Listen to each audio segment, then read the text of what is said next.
¿Alguna vez te has preguntado por qué algunas madres tratan a un niño de manera diferente a otros? ¿Por qué existe esta cruel preferencia que marca a un niño para siempre? ¿Alguna vez te has preguntado si hay algo más profundo detrás de la mirada fría de alguien que debería amarte incondicionalmente? Pasé 60 años de mi vida cargando con este dolor, sin entender por qué mi propia madre me odiaba tanto. 60 años preguntando qué me pasaba tanto que hacía que sus ojos se llenaran de ira cada vez que me miraba, hoy, a la edad de 78 años. Debo contar esta historia que he atesorado durante décadas, una historia que te hará comprender cómo los secretos pueden envenenar a familias enteras durante generaciones. Si alguna vez has sentido que no te amaban como deberías haber sido, si alguna vez te has preguntado por qué ciertas personas nos tratan mal sin razón aparente, si llevas heridas pasadas que parecen no tener explicación, esta historia tocará tu alma de una manera que nunca imaginaste. Lo que voy a revelar aquí ha cambiado por completo mi percepción de la familia, el perdón y los secretos que pueden destruir o liberar. Quédate conmigo hasta el final, porque la verdad que descubrí a los 47 años te hará repensar todo lo relacionado con los juicios, los resentimientos y el poder transformador del perdón. Esta es una historia sobre el dolor, pero también sobre la curación.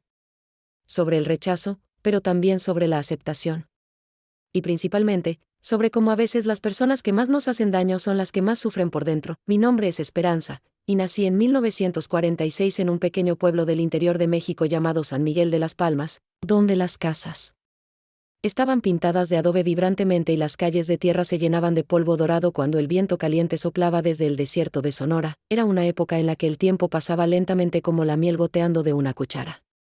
Las mujeres se despertaron antes de que el gallo cantara para encender la estufa de leña, usaron rebozos de colores que sus abuelas habían tejido, y los hombres trabajaron desde el momento en que el primer rayo de sol tocó las montañas hasta que la luna apareció en el cielo estrellado del desierto. Nuestra casa estaba ubicada en la calle de las Flores, una calle estrecha donde crecían jacarandas moradas que en abril cubrían el piso con una alfombra de pétalos perfumados. Era una casa de adobe con paredes gruesas como brazos abrazados, pintada de un azul descolorido que me recordaba al cielo en la estación seca. Tenía un patio central con un pozo de piedra volcánica donde crecía una vieja vid que daba uvas dulces a finales del verano. El olor que más recuerdo de mi infancia es el de la casa por la mañana, tortillas recién hechas mezclándose con el aroma de las bugambillas rosadas que crecen en las paredes de piedra, el café de olla hirviendo a fuego lento en la estufa con canela y piloncillo, y siempre, siempre, el aroma de las flores de azahar que papá había plantado el día de mi nacimiento. Las paredes de nuestra casa estaban decoradas con fotografías de la familia en marcos de madera oscura, santos de yeso pintados a mano y un gran crucifijo de madera que había pertenecido al bisabuelo. En la sala principal, había una mesa redonda cubierta con un mantel de ganchillo que mamá había hecho durante el noviazgo, sillas de madera con asientos de paja trenzada y un aparador donde guardábamos los buenos platos para ocasiones especiales. El piso estaba hecho de baldosas rojas hechas en la propia región, siempre frescas incluso en los días más calurosos. Las ventanas tenían rejas de hierro forjado con diseños florales, y las puertas eran de madera maciza pintada de verde, que crujía dulcemente cuando el viento las balanceaba. Éramos 5 niños, como los dedos de una mano, cada uno con su lugar y su historia. Rodolfo fue el primogénito, nacido en 1944, un niño de ojos claros y cabello ondulado que desde niño mostró un don para los negocios. Era alto para su edad, siempre bien vestido con la mejor ropa que el dinero de papá podía comprar, y tenía una forma de hablar que hacía que los adultos lo tomaran en serio. Yo era el segundo, nacido 2 años después, en una mañana de diciembre, cuando el frío de las montañas había cubierto los cactus con una fina capa de hielo. Mamá siempre decía que mi parto fue difícil, que tardé mucho en nacer, como si ya supiera que no sería bienvenida en este mundo. Luego vinieron las gemelas Carmen y Dolores, nacidas en 1948, idénticas como 2 gotas de lluvia, siempre tomadas de la mano, siempre susurrándose secretos. Carmen tenía un pequeño lunar en la barbilla, era la única diferencia física entre ellos. Dolores era más habladora, Carmen más tímida, pero juntas formaban un mundo aparte, completo y cerrado. Y por último, nuestro Sebastián más pequeño, que vino al mundo en 1951, un niño alegre y de pelo rizado como el de un ángel, que convertía cualquier palo en caballo y cualquier piedra en un tesoro.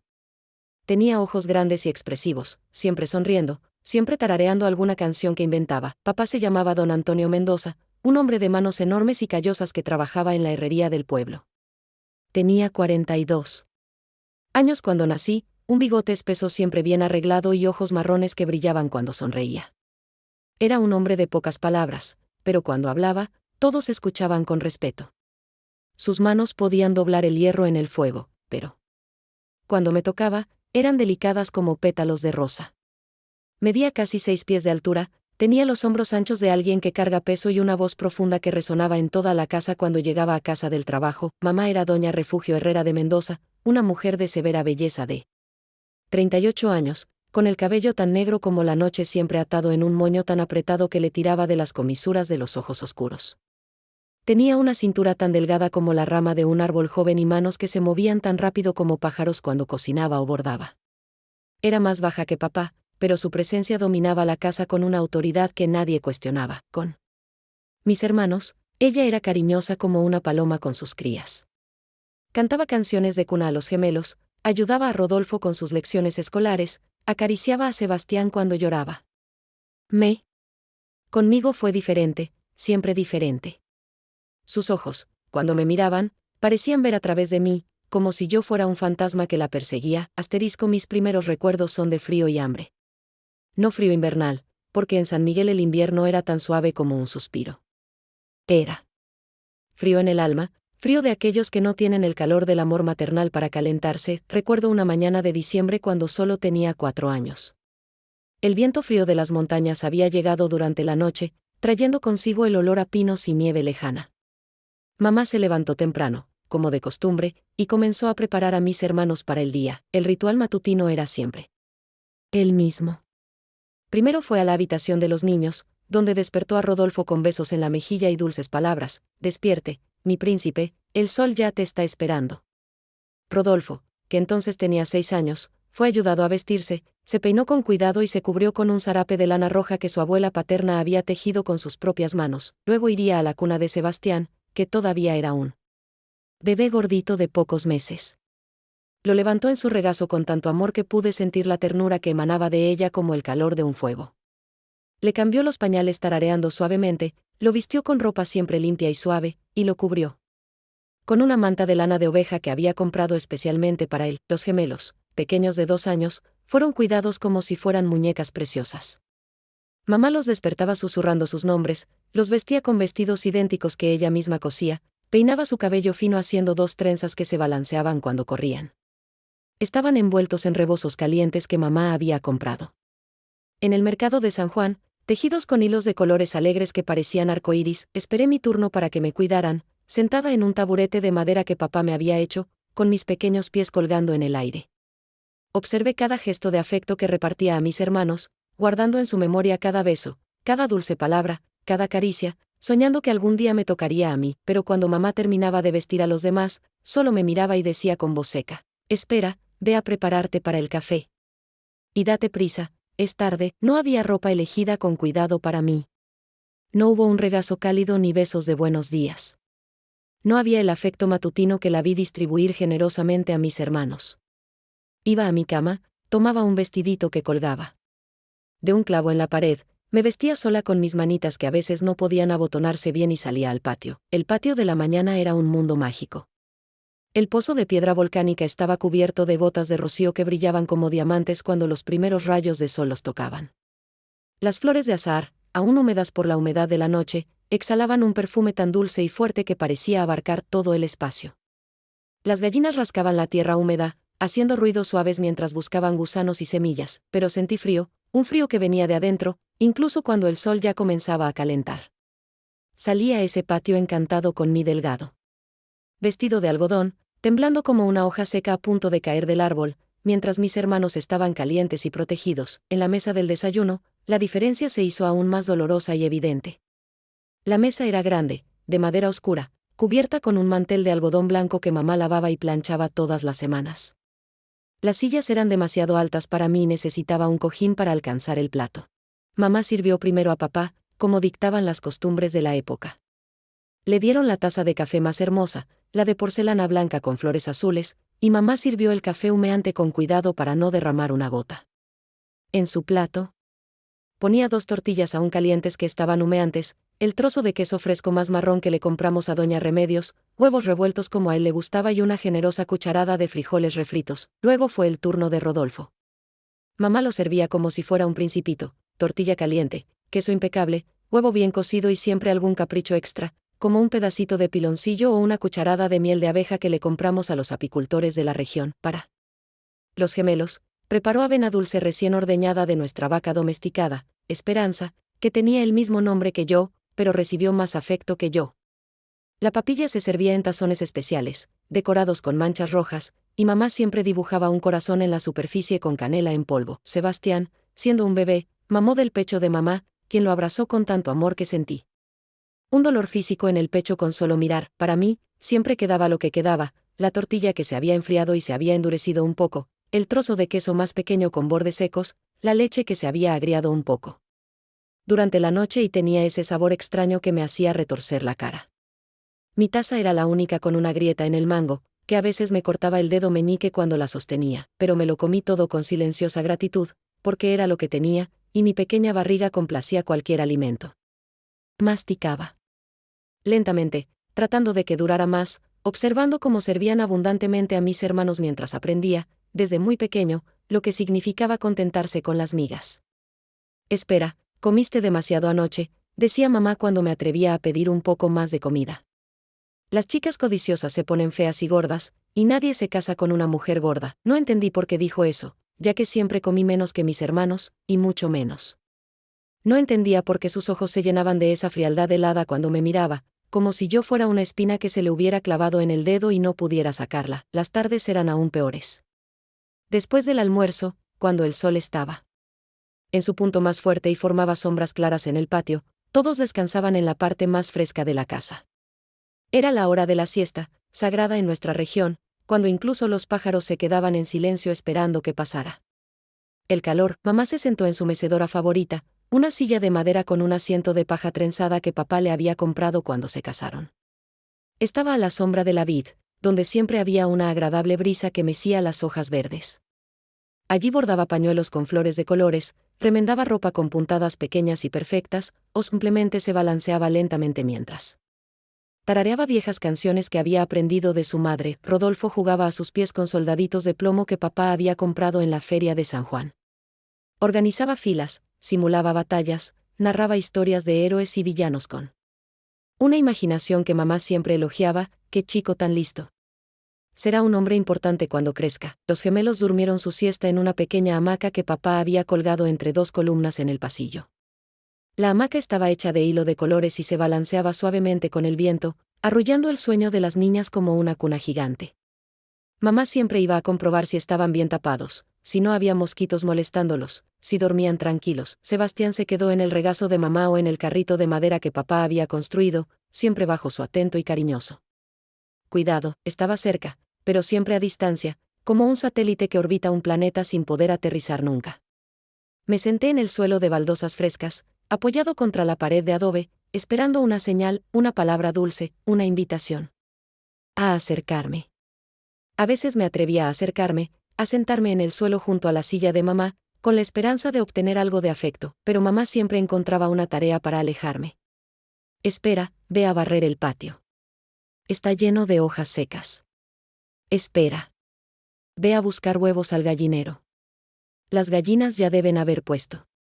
Espera, ve a ver si la ropa en la línea ya se ha secado, y si es así, tráela adentro. Siempre obedecí, sin cuestionar, con la esperanza de que mi obediencia me trajera una sonrisa, un bien hecho, hija mía, cualquier migaja de aprobación. Pero nunca llegó. Cuando terminé la tarea y regresé, ella ya se había levantado de su silla y entró en la casa, llevándose consigo a mis hermanos y la posibilidad de un momento de cariño. Cuando cumplí 6 años, llegó el momento de ir a la escuela, un hito que debería haber sido de alegría, pero que se convirtió en otra fuente de dolorosas diferencias. La escuelita de San Miguel estaba ubicada en la plaza central, en una antigua casa colonial de paredes encaladas y ventanas tan azules como el cielo, donde doña Mercedes Aguirre enseñaba las primeras letras a los niños de la ciudad. Doña Mercedes era una mujer de 60 años, con el pelo gris siempre recogido en un elegante moño, unas gafas redondas de montura dorada que brillaban cuando sonreía, y que siempre olía a agua de rosas y jabón de glicerina. Tenía una voz dulce como abejas melíferas y manos suaves cuando nos ayudaba a formar las letras en la pizarra individual que tenía cada niño. Recuerdo mi primer día de clases como si fuera ayer, cada detalle grabado en mi memoria como una fotografía que nunca se desvanece. Mamá había preparado a mis hermanos con tanto cuidado y afecto que parecía estar consiguiendo principitos para un baile real. Rodolfo estaba vestido con su mejor camisa blanca, planchada hasta que quedó suave como el papel, sin un solo pliegue. Sus pantalones de lana gris estaban cuidadosamente cepillados, sus zapatos de cuero negro brillaban como espejos y su cabello estaba peinado con el brillo que papá usaba los domingos, formando un moño perfecto que lo hacía parecer mayor. Los gemelos, que comenzarían la escuela al año siguiente, se vistieron como muñecos para acompañar la ceremonia de llevar a su hermano y hermana el primer día. Llevaban vestidos de algodón floreados idénticos que mamá había cosido durante semanas, trabajando a la luz de las velas después de que todos estuvieran dormidos. Los vestidos tenían volantes en el dobladillo, lazos en la espalda y eran de un color azul cielo que resaltaba sus ojos oscuros. Para mí, mamá simplemente tomó un vestido viejo de Carmen, ya desteñido de tanto lavado, con algunos parches casi invisibles pero que sabía que estaban allí. Era demasiado pequeño, se apretaba en mis brazos y era demasiado corto para mi edad. Ponte eso y peina ese cabello desordenado, dijo, arrojando su vestido sobre mi cama sin siquiera mirarme. No hubo un desayuno especial para celebrar mi primer día de clases. No hubo un beso de buena suerte, no hubo un «que Dios te bendiga, hija mía, y que seas muy inteligente», como le había oído decir a Rodolfo. No había fotografía para mantener el momento, no había un fuerte abrazo en la puerta de la escuela. Salí de la casa con el estómago gruñendo de hambre y el corazón hundido de tristeza.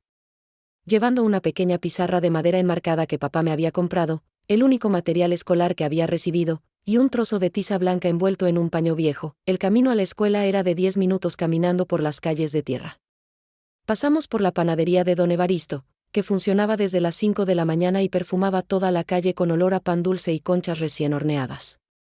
Pasamos por la botica, con su ventana llena de macetas de colores con remedios caseros y hierbas medicinales. Pasamos por la plaza central, donde el gran ahuehuete centenario nos dio sombra con sus inmensas ramas. En la escuela, doña Mercedes era como un rayo de sol en medio de mis pesadas nubes. Nos saludó en la puerta con una sonrisa que me alegró todo el día, y cuando me vio, se inclinó a mi altura y dijo, «Esperanza, qué hermoso nombre tienes. ¿Sabes lo que significa?». Negué con la cabeza negativamente, avergonzado de no saberlo. Significa esperanza, luz en la oscuridad.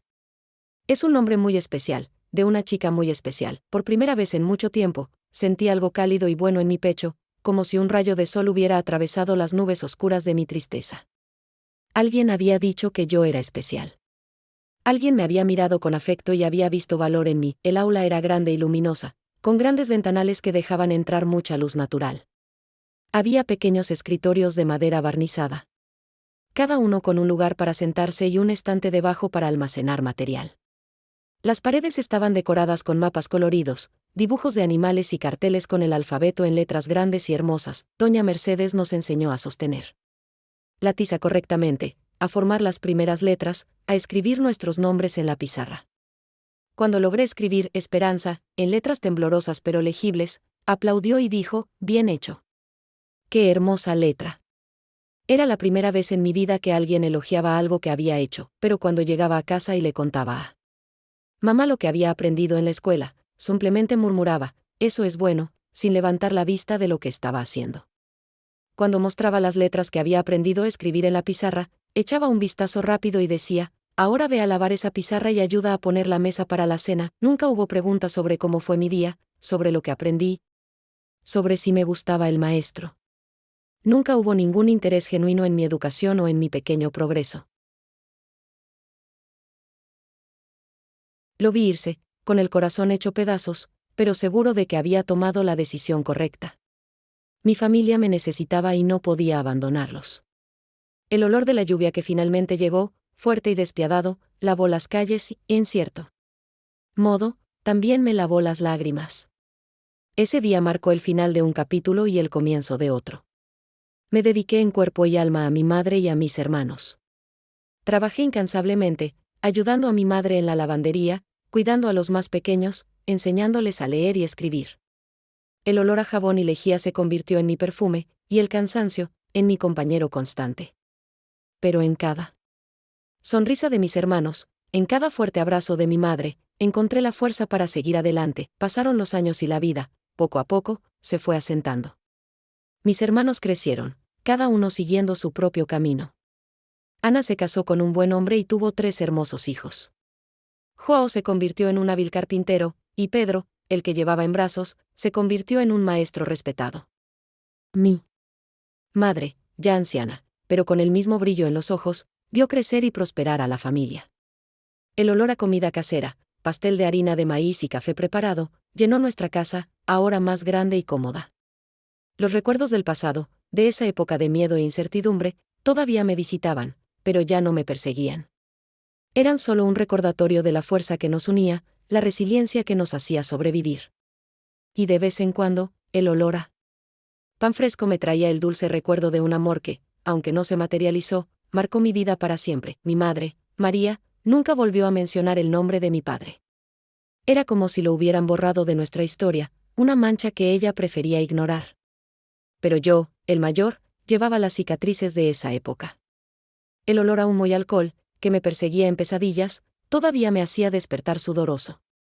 Y con el corazón acelerado. Me convertí en una mujer fuerte e independiente, pero con una barrera invisible alrededor de mi corazón. El miedo a sufrir, a amar y a ser abandonada, me impedía entregarme por completo a cualquier relación. Vi a mis hermanas casarse, tener hijos, formar sus familias, y yo, la mayor, todavía estaba sola, dedicada a mi madre y a mis hermanos. El olor de las flores del jardín de nuestro nuevo hogar, que mi madre cultivaba con tanto afecto, contrastaba con la aridez de mi propio jardín interior. Trabajé duro toda mi vida, primero como lavandera, luego como costurera. Mis manos, una vez callosas por tanto roce, ahora eran hábiles con la aguja y el hilo. El olor a tela nueva e hilo de algodón me dio un sentido de propósito. Hice vestidos de novia, ropa para niños, y cada pieza fue hecha con mimo, como si estuviera cosiendo sueños. La gente acudía a mí no solo por la calidad de mi trabajo, sino también por mi paciencia y buen humor. Escuché las historias de mis clientes, sus amores, sus dolores y, en cierto modo, viví un poco de sus vidas a través de sus historias. Pero mi propia historia de amor, la de Joaquín, siguió siendo un capítulo inacabado, una melodía que nunca encontró su final. Mi madre falleció pacíficamente, a la edad de 85 años, rodeada de todos sus hijos y nietos. El olor a flores del velorio, mezclado con el olor a café y pastel, era un olor de despedida, pero también de gratitud. Ella nos dejó un legado de fuerza, fe y amor incondicional. Después de su partida, la casa estaba un poco vacía, pero los recuerdos de ella llenaban cada rincón. Seguí cosiendo y mi casa se convirtió en el lugar de reunión de la familia. Mis sobrinos vinieron a visitarme, pidiéndome que contara historias de mi juventud. Hablé de la granja, de la fuga, de las dificultades, pero siempre con una sonrisa en la cara, enfatizando la superación y la unidad de nuestra familia. Me preguntaron sobre el amor, sobre si nunca me había enamorado. Sonreí y dije que sí, que el amor había llamado a mi puerta, pero que la vida tenía otros planes para mí. No le hablé de Joaquín, todavía no. Era un secreto que guardaba para mí, un tesoro que no quería compartir. El olor a hilo y tela, que una vez me había traído consuelo, ahora me traía cierta melancolía, un recordatorio de lo que podría haber sido. Pero no me arrepentí de mis elecciones. Había cumplido la promesa que le había hecho a mi madre, había cuidado de mi familia y me trajo una paz que ningún dinero podía comprar. La vida, hijos míos, está hecha de elecciones, y cada elección nos moldea, nos transforma, nos hace quienes somos. Fue en una tarde de otoño, con el olor a hojas secas y tierra húmeda flotando en el aire, que el destino me jugó una mala pasada. Estaba en el mercado, comprando algunos comestibles, cuando lo vi. Estaba de espaldas, recogiendo fruta, pero reconocería esa silueta en cualquier lugar. El corazón se aceleró en el pecho, como un pájaro atrapado en una jaula. Era Joaquín. Era mayor, su cabello gris en las sienes, pero sus hombros anchos y su postura erguida eran inconfundibles. El olor a pan fresco, que había asociado con él durante tantos años, invadió repentinamente mis fosas nasales, incluso sin una panadería cerca. Era un recuerdo olfativo tan fuerte que me hizo tambalear. Dudé. ¿Debería acercarme? ¿Debería fingir que no lo vi? El miedo a revivir el dolor del pasado era grande, pero la curiosidad, el deseo de saber qué le había pasado, era aún mayor. Respiré hondo y me acerqué, con la voz quebrada. Joaquín, llamé. se volvió, y sus ojos, esos ojos que nunca había olvidado, se abrieron de par en par con sorpresa.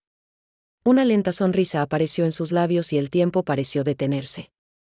El olor a fruta fresca del mercado, el zumbido de la gente, todo desapareció. Solo estábamos nosotros dos, y la historia que habíamos dejado inconclusa.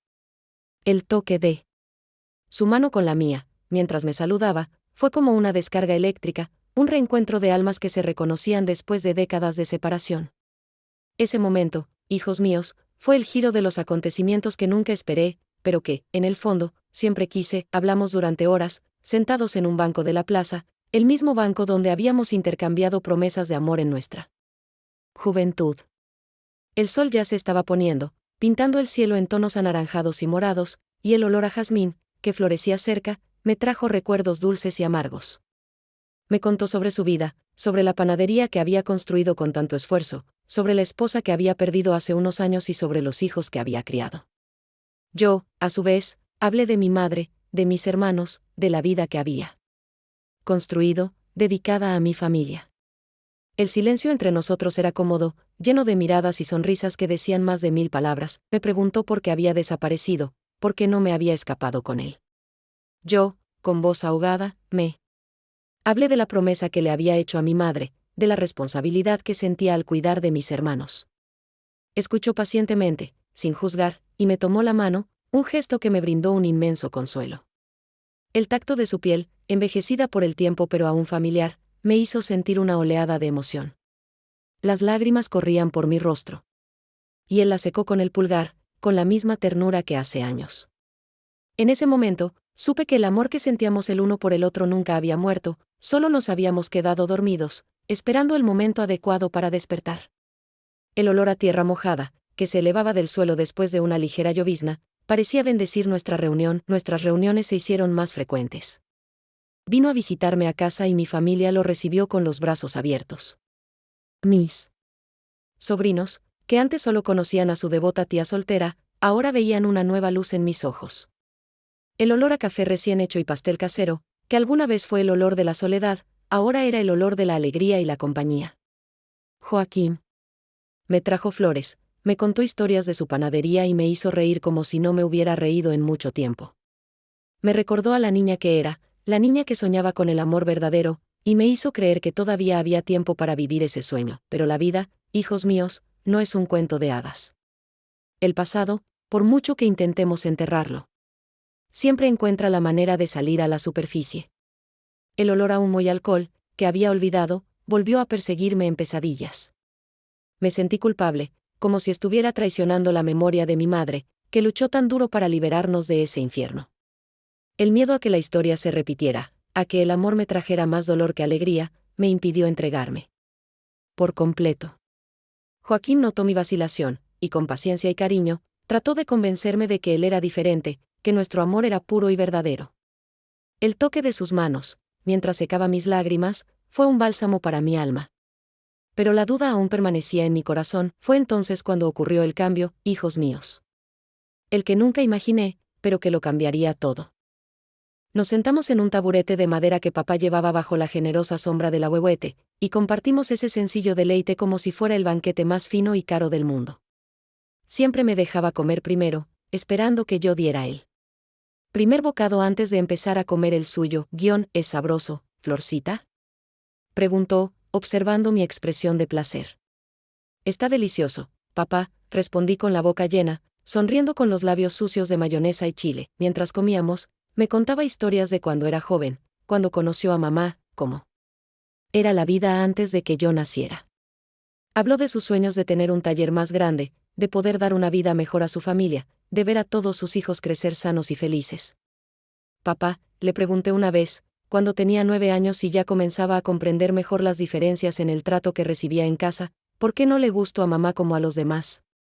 La pregunta salió de mi boca antes de que pudiera detenerla, cargada de todo el dolor y la confusión que un niño de esta edad no debería cargar. Dejó de masticar el elote y miró a lo lejos las montañas azules que rodeaban nuestra ciudad como brazos protectores, como si las respuestas estuvieran escritas en las piedras antiguas. El silencio duró tanto que pensé que no me había escuchado, o que había hecho una pregunta que no debería haber hecho.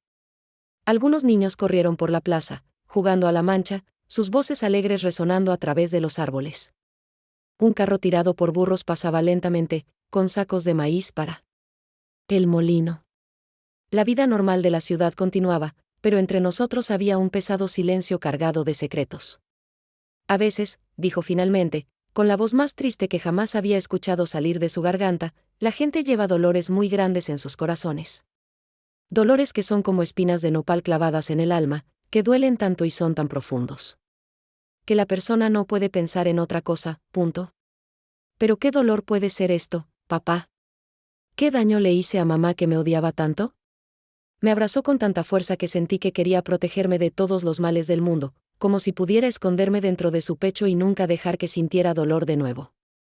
Sentí que su corazón latía rápido debajo de su camisa de algodón, sentí el olor familiar de su piel mezclado con el sudor honesto del trabajo. Nunca has hecho ningún daño, Flor. Nunca, escúchame bien, su voz tembló un poco. Eres la chica más buena, dulce e inocente que hay en este mundo. Tiene un corazón tan puro como el agua de manantial. El problema no es contigo, nunca lo fue, punto. Entonces, ¿dónde está el problema? Está en el pasado. En cosas que sucedieron antes de que nacieras, cosas que tu mamá no puede olvidar, no puede superar, punto. ¿Qué cosas, papá? Por favor, dígame. Necesito entender, suspiró profundamente, como si llevara un peso demasiado grande sobre sus hombros, una carga que estaba cansado de llevar solo. Un día lo entenderás, pequeña.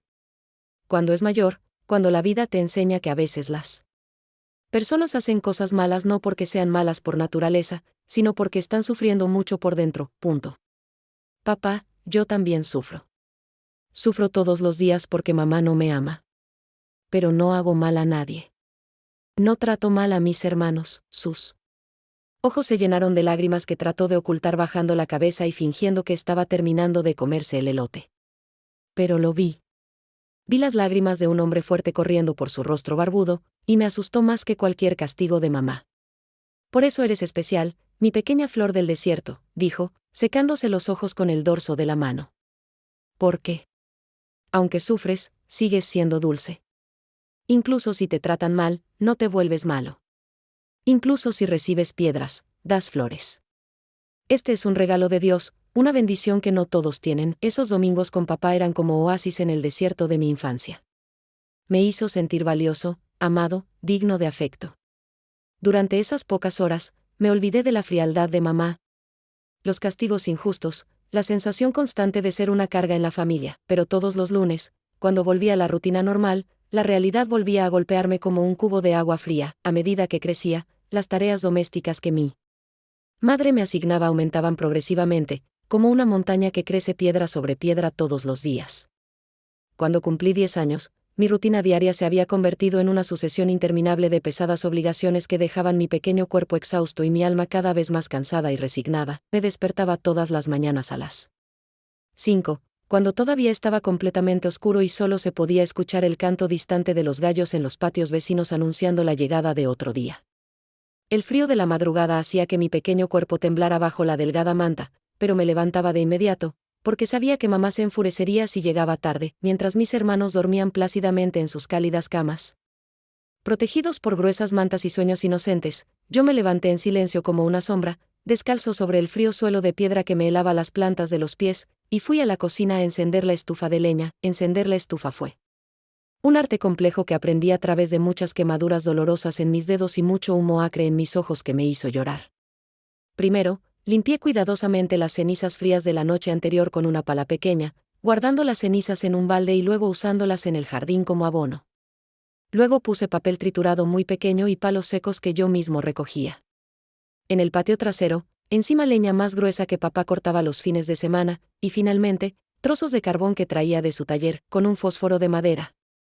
Teniendo cuidado de no gastar demasiado, porque mamá contaba cada uno y se quejaba si lo desperdiciaba, primero encendí el papel, soplé lentamente con cuidado para no extinguir la llama, esperé a que las llamas atraparan los palos y luego esperé pacientemente hasta que el fuego fuera lo suficientemente fuerte como para calentar las pesadas ollas de hierro. A medida que el fuego crecía y crepitaba, enviando chispas doradas por la chimenea, fui al pozo del patio a buscar agua fresca. en cubos de hierro que eran casi de mi tamaño y pesaban tanto que apenas podía cargarlos. El pozo era profundo y oscuro, y tuve que girar la manivela oxidada muchas veces, empujando mis delgados brazos, hasta que el cubo de cuerda se llenó de agua cristalina que reflejaba las primeras estrellas que aún brillaban en el cielo púrpura. Del amanecer, el agua era preciosa y tenía múltiples usos: para hacer el café de olla perfumado con canela en rama y piloncillo mascabo, para cocinar los frijoles negros que habían estado remojados toda la noche en una olla grande, para lavar las ollas sucias de la cena anterior, para llenar la olla de barro filtrada que había en la cocina, y para todas las necesidades de la familia durante todo el día. Cada gota era importante, porque ir a buscar agua era un trabajo pesado y lento para una niña de mi edad. Después de encender el fuego y buscar el agua, comenzó la tarea más compleja: preparar las tortillas frescas para el desayuno de la familia. Mamá me había enseñado la técnica cuando tenía solo 8 años, pero no con paciencia maternal, con dolorosos tirones de orejas y gritos ásperos cuando la masa no estaba en el punto exacto que necesitaba. Tomaba la masa de maíz que se había preparado desde la noche anterior. La cubría con un paño húmedo para que no se secara, cortaba trozos de tamaño uniforme, hacía bolas perfectas en las palmas de mis pequeñas manos y luego las presionaba en una prensa de hierro fundido muy pesada que dejaba mis manitas doloridas y con callos prematuros. Cada tortilla tenía que ser perfectamente redonda y delgada, con el grosor exacto, de lo contrario mamá se quejaría enojada: parece suela de zapato esa tortilla. Hazlo bien o no comas. El proceso era repetitivo y agotador: hacer la bola, presionarla, sacarla ponerla en el plato caliente, darle la vuelta en el momento adecuado para que no se queme, sacarla cuando estuviera lista, guardarla envuelta en un paño para mantenerla caliente. Había al menos 20 tortillas cada mañana, una para cada miembro de la familia y algunas adicionales en caso de que alguien quisiera repetirlo. Cuando la familia finalmente se despertó, alrededor de las 7 de la mañana, tenía todo preparado y organizado: café aromático humeante en la olla de barro, tortillas calientes apiladas y cubiertas, frijoles fritos sazonados con cebolla y cilantro, queso fresco que compramos a Doña Celeste, cortado en rodajas iguales, y la mesa puesta con cuidado. La mesa siempre estaba dispuesta con jerarquía: los platos más bonitos e impecables para papá, los platos medianos en buen estado para mis hermanos, y para mí siempre quedaba el plato con una grieta en el borde o algún otro defecto que nadie más quería usar. Después del desayuno, mientras mis hermanos se preparaban tranquilamente para ir a la escuela, jugaban un poco en el patio o simplemente descansaban, yo lavaba todos los platos sucios en una palangana grande de esmalte azul que estaba en el patio. El agua, que por la mañana era fresca y cristalina, pronto se volvió tibia y aceitosa con el jabón y la grasa de los platos, y mis manos se pusieron rojas, hinchadas y secas. Esperanza, gritó mamá desde la cocina con su voz autoritaria. Cuando termines allí, ven y barre toda la casa. Y no olvides limpiar los muebles con un paño húmedo para eliminar el polvo. La casa tenía 5 habitaciones principales que tenía que limpiar todos los días: la gran sala de estar con sus sillas de madera torneada y la gran mesa donde papá leía el periódico por las noches, la habitación de mamá y papá, con una cama de hierro pintada de blanco y un armario antiguo de madera oscura que crujía cuando abrías las puertas, la habitación que compartía con los gemelos, con 3 camas pequeñas cubiertas con edredones de retazos y un baúl donde guardábamos nuestra ropa, la habitación de Rodolfo y Sebastián, siempre más desordenada. Y la cocina, que era realmente el corazón palpitante de la casa. Barrí cada habitación cuidadosamente con una escoba de paja amarilla que estaba a mi altura, recogí toda la mota en una pala de hierro y luego limpié todos los muebles con un paño húmedo para eliminar el polvo fino y persistente que el viento cálido del desierto traía todos los días y que se acumulaba en todas las superficies. A las 10 de la mañana, cuando el sol ya estaba caliente, pero aún no quemaba con la intensidad del mediodía, llegó el momento de la tarea que más me cansaba: lavar la ropa sucia de toda la familia en el tanque del patio trasero. El tanque era una construcción sólida de piedra volcánica con varias divisiones: una para enjabonar y remojar, otra para fregar vigorosamente, otra para enjuagar varias veces hasta eliminar todo el jabón. Junto a él estaba el extenso tendedero, hecho de altos postes de madera con alambres estirados bien estrados. Lavar la ropa era un trabajo que requería una fuerza física que apenas tenía. Clasifiqué cuidadosamente la ropa por color y tipo de tela, hice abundante espuma con jabón de coco que compramos en grandes barras amarillas, y comencé a frotar cada pieza en una tabla de madera ranurada que lastimaba mis pequeñas manos. Las camisas de trabajo de papá, siempre sucias con hollín negro de la fragua, tenían que ser frotadas con fuerza bruta para sacar la suciedad impregnada. Los delicados vestidos de las gemelas necesitaban un cuidado especial para no rasgar la fina tela. La ropa interior se lavaba al final, en agua separada, según dictaban las costumbres de la época. Mis manos, que deberían haber estado sosteniendo lápices y cuadernos en la escuela como las de cualquier niño normal, siempre estaban magulladas, hinchadas y secas por la fuerte lejía del jabón. Mis uñas estaban rotas, mi piel se agrietaba y a veces sangraba, pero mamá nunca compró guantes ni me dio ninguna protección. Manos delicadas son de mujer rica, ella decía con desprecio cuando Yu reclamaba dador. Tú tienes que acostumbrarte al trabajo pesado desde chica. Las tardes las dedicaba a otras tareas igualmente agotadoras, cuidar el gallinero donde teníamos 10 pollos de colores y un gallo orgulloso y agresivo que me picoteaba cada vez que podía, dejándome marcas dolorosas en los brazos, regar el pequeño pero productivo huerto donde crecían jugosos tomates rojos, chiles de varios tipos, cilantro aromático y menta refrescante. Ayudar con la preparación de la cena, siempre picando cebollas que me hacían picar y llorar, o machacando especias en el mortero de piedra. Cuando finalmente terminé todas las tareas y el sol se puso y el cielo se tiñó de naranja y púrpura, estaba exhausto como adulto después de un día completo de arduo trabajo. Me dolían las piernas, me lastimaban las manos y mi cuerpo pedía a gritos descanso, pero aún quedaba una última tarea: preparar la masa para las tortillas del día siguiente, dejando todo listo para comenzar nuevamente el ciclo interminable. A la mañana siguiente, si esta historia te toca el corazón, si reconoces sentimientos similares en tu propia vida o si has sido testigo de situaciones similares en tu familia, deja un me gusta a continuación. Me motiva a seguir compartiendo estos recuerdos a los que me he aferrado durante tanto tiempo, y me ayuda a saber que estas palabras están llegando a las personas que necesitan escucharlas. Su interacción me da la fuerza para continuar. En la escuela, mi rendimiento comenzó a disminuir drásticamente cuando cumplí 11 años. ¿Cómo podría concentrarme en las importantes lecciones de doña Mercedes cuando llegué a casa sabiendo que me esperaban interminables horas de pesadas tareas domésticas? ¿Cómo podría hacer mi tarea y estudiar cuando mis noches estaban ocupadas preparando comida, lavando platos y organizando la casa para el día siguiente? Doña Mercedes era una mujer observadora e inteligente, de esas que pueden ver más allá de las apariencias superficiales y notar cuando algo no va bien en la vida de un niño. Se dio cuenta de que regularmente comenzaba a llegar tarde, que me quedaba dormido durante las clases de aritmética y lectura, que mis cuadernos siempre estaban incompletos o mal hechos, y que me veía más delgada y cansada. Una cálida tarde de marzo, cuando las jacarandas de la calle estaban en plena floración y llenaban el aire con su dulce y envolvente aroma, me llamó para que me quedara después de clase mientras los otros estudiantes corrían y gritaban, ansiosos por jugar en la plaza. Esperanza, hija mía, ¿qué te pasa últimamente? Es tan diferente, tan borrado. Me senté en uno de los pequeños escritorios de madera barnizada, colgando mis delgadas piernas que no llegaban al suelo, sin saber qué responder o cómo explicar. ¿Cómo podría decirle a esa dulce, educada y fragante dama que mi vida en casa era una sucesión interminable de trabajo duro, castigos injustos y constante desamor? No es nada importante, señorita Mercedes, mentí, mirando mis pequeñas manos callosas que parecían las manos de un adulto sobre un niño. Es solo que he estado un poco cansado últimamente, punto. ¿Cansado de qué, niña? Una niña de su edad nunca debe estar cansada. Debería estar jugando, estudiando con placer, soñando con el futuro, haciendo planes. Sus palabras amables y preocupadas me tocaron tan profundamente en mi corazón que sentí lágrimas calientes e incontrolables correr por mi rostro delgado, dejando rastros de sal en mis mejillas. Era la primera vez en mucho tiempo que alguien mostraba una preocupación genuina por mí. Ah, pequeña, dijo con ternura, levantándose de su mesa y sentándose a mi lado en la tarjeta. Cuéntale a la señorita lo que está pasando en tu vida. Puedes confiar en mí. Y luego, por primera vez en mi vida, le conté todo a alguien. Le hablé de las pesadas tareas domésticas que hacía desde pequeña, de despertarme al amanecer para encender el fuego y buscar agua, de que me dolían tanto las manos de lavar la ropa y los platos.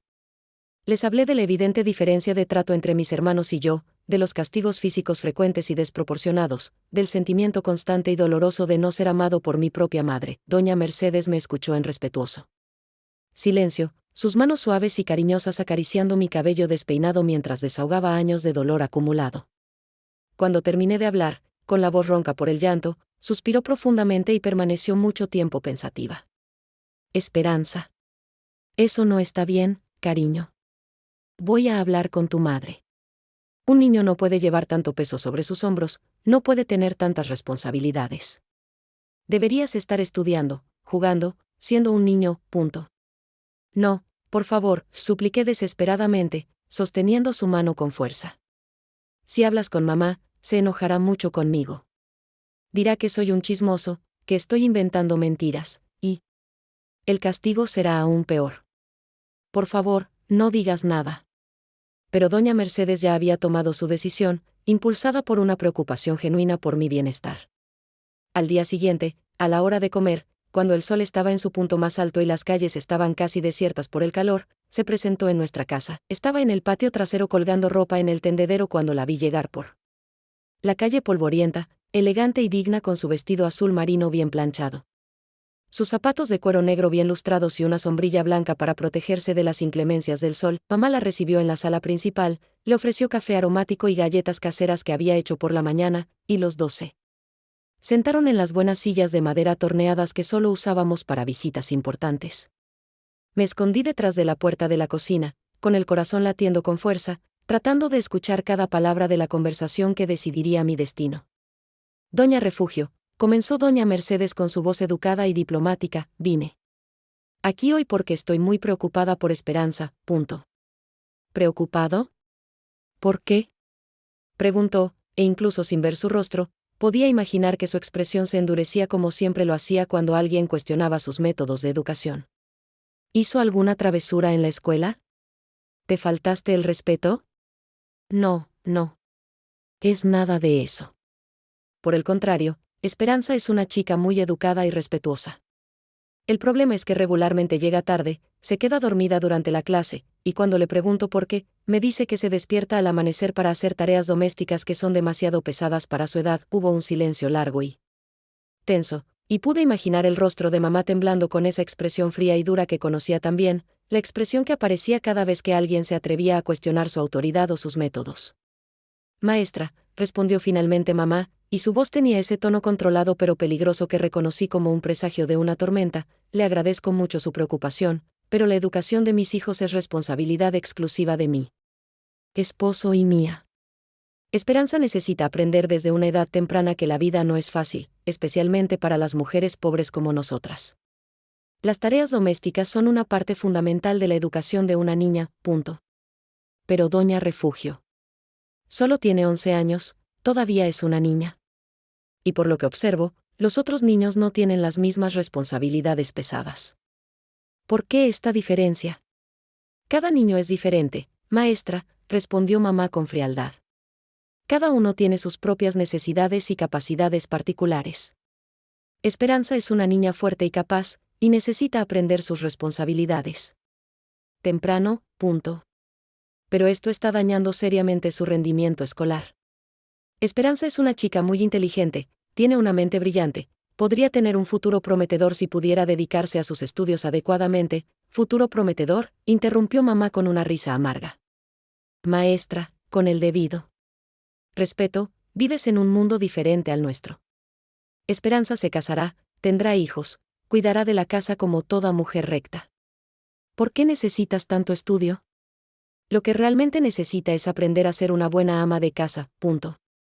Pero doña Refugio. La conversación ha terminado, maestra, dijo mamá con firmeza. Les agradezco su visita, pero mi hija continuará con sus obligaciones en casa. Si esto se interpone en el camino de la escuela, debería esforzarse más para manejar todo. Escuché el ruido de las sillas arrastradas, pasos que se dirigían a la puerta, despedidas frías y formales. Cuando doña Mercedes se fue, caminando lentamente por la calle con los hombros encorvados por la derrota, supe que mi situación había empeorado. Mi madre cerró la puerta más fuerte de lo necesario y fue directamente a la cocina, donde me encontró todavía escondido detrás de la puerta. Caminas en chismosa, dijo, agarrándome por el brazo con la fuerza suficiente para dejar marcas. ¿Decir mentiras sobre nuestra familia a extraños? No dije mentiras, mamá, respondí, tratando de dejarlo ir. Solo dije la verdad sobre... La bofetada llegó antes de que pudiera terminar la oración, una bofetada tan fuerte que mi cabeza se sacudió y vi estrellas bailando frente a mí. La verdad. ¿Cuál verdad? Que eres una niña malcriada que no aprecia todo lo que hacemos. ¿Por ti? Lo aprecio, mami, aprecio todo, silencio. A partir de ahora, tus tareas se duplicarán. Ya que te gusta tanto quejarte, te daré verdaderas razones para quejarte. Y si sé que has estado hablando de nuestra familia con extraños otra vez, el castigo será mucho, mucho peor esa noche, sola en mi rincón de la habitación, llorando. Suavemente para no despertar a los gemelos, comprendí que había perdido mi última esperanza de ayuda. Doña Mercedes había tratado de defenderme, pero solo había logrado empeorar mi situación. A partir de ese día, mi vida se volvió aún más difícil. Las tareas realmente se duplicaron, los castigos se volvieron más frecuentes y severos. Y mamá desarrolló un sistema de vigilancia constante para asegurarse de que no hablara con nadie sobre nuestra vida familiar, pero, paradójicamente, también fue en este momento que comencé a desarrollar una fuerza interior que no sabía que poseía. Si nadie podía ayudarme, tendría que encontrar fuerza dentro de mí para sobrevivir. Cuando tenía 15 años, me había convertido en una joven delicadamente formada, a pesar de toda la dureza de la vida que llevaba. Mi pequeño cuerpo había adquirido suaves curvas, mi cabello largo y negro brillaba incluso sin cuidados especiales, y mis ojos, que papá siempre decía que brillaban como estrellas, habían adquirido una profundidad que provenía de alguien que sabe sufrir desde una edad temprana. A pesar de todo el trabajo duro, o tal vez por la adversidad que me fortaleció, fui considerada una de las jóvenes más bellas de San Miguel. Pero más importante que la belleza física, había desarrollado una dulzura genuina, una dulzura natural que venía del corazón. Quizás porque había sufrido tanto, entendía el dolor de los demás y siempre trataba a todos con afecto y compasión. En la escuela, a la que todavía asistía a pesar de todas las dificultades, algunos chicos comenzaron a notarme con diferentes miradas que hicieron que mi corazón se acelerara y mis mejillas se pusieran rojas. Fue una sensación nueva y confusa, pero también emocionante. Uno de ellos era Miguel Ángel, hijo de don Evaristo, el dueño de la panadería local. Era un chico de 17 años, con ojos claros como el agua de manantial y una sonrisa fácil que iluminaba su rostro cuando estaba feliz. Tenía el pelo castaño que siempre estaba bien peinado, las manos fuertes de alguien que había estado amasando pan desde que era pequeño, y siempre olía a pan dulce, canela y vainilla, un perfume que me hacía soñar despierto. Miguel Ángel era diferente a los demás chicos.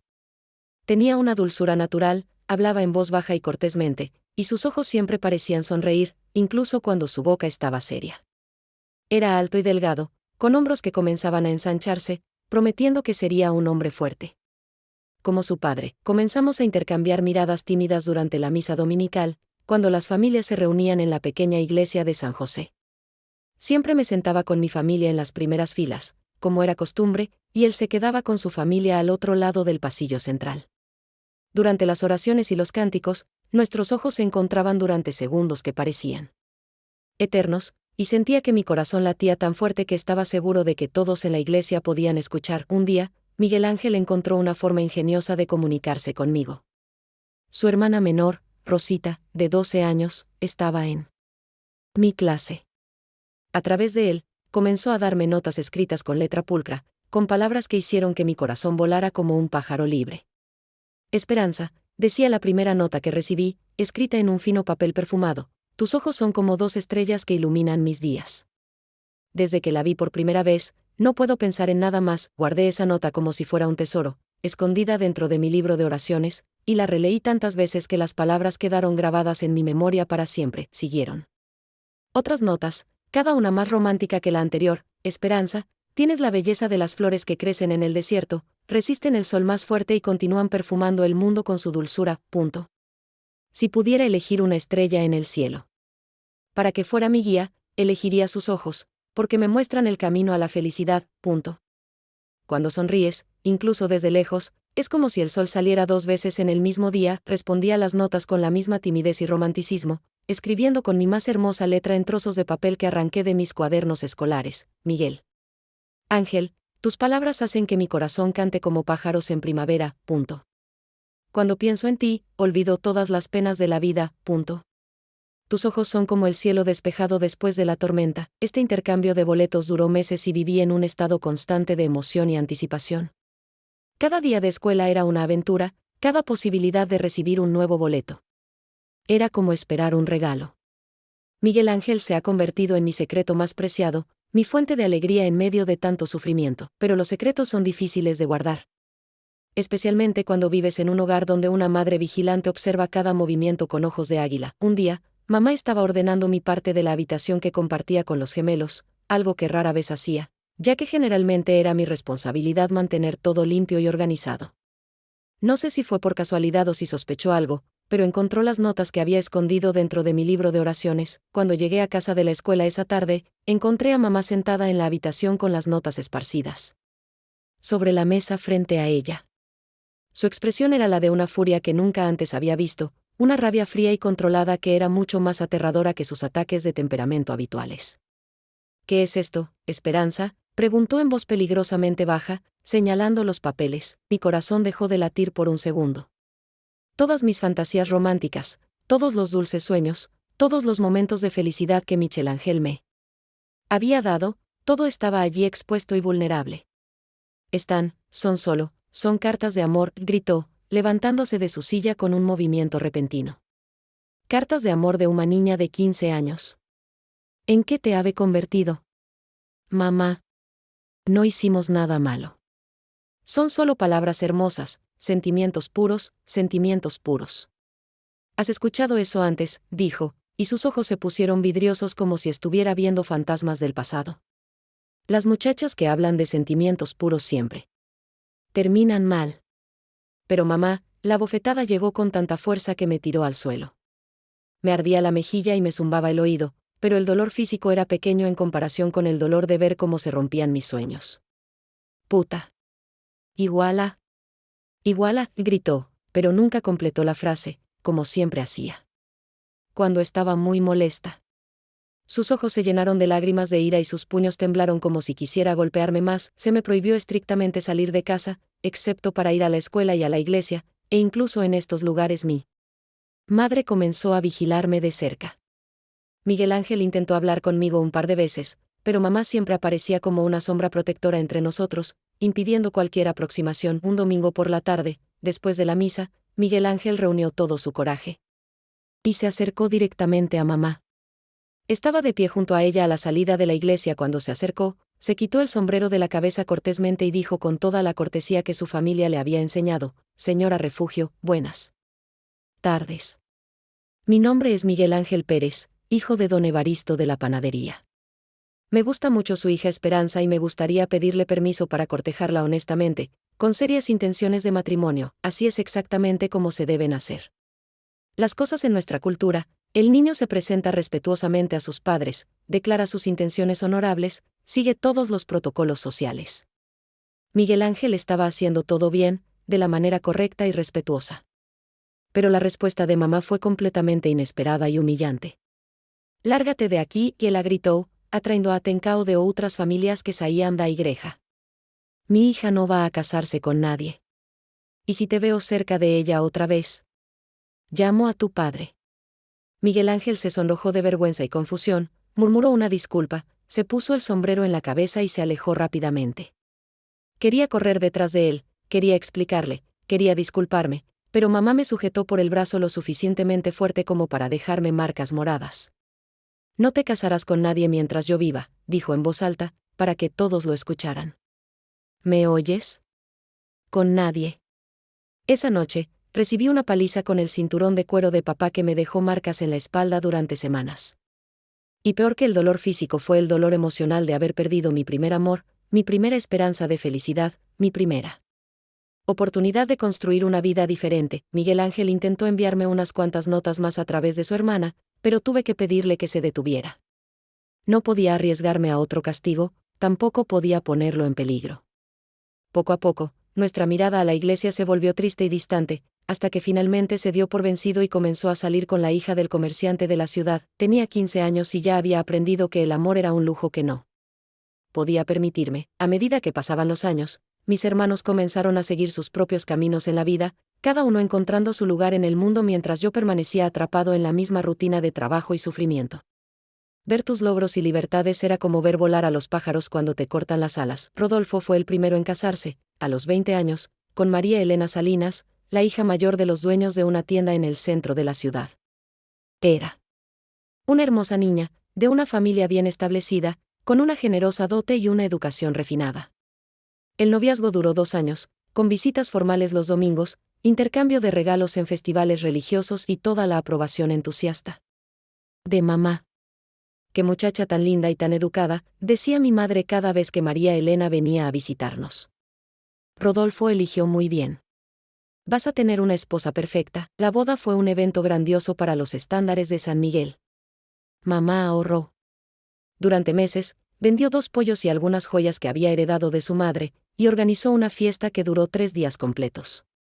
Hubo mariachis de la capital, abundante comida para más de un centenar de invitados, familiares de ciudades lejanas y bailes que duraron hasta el amanecer. Mamá cosió personalmente el vestido de novia de María Elena, un trabajo de meses de encaje francés, perlas bordadas a mano y detalles que hicieron suspirar de admiración a todas las mujeres.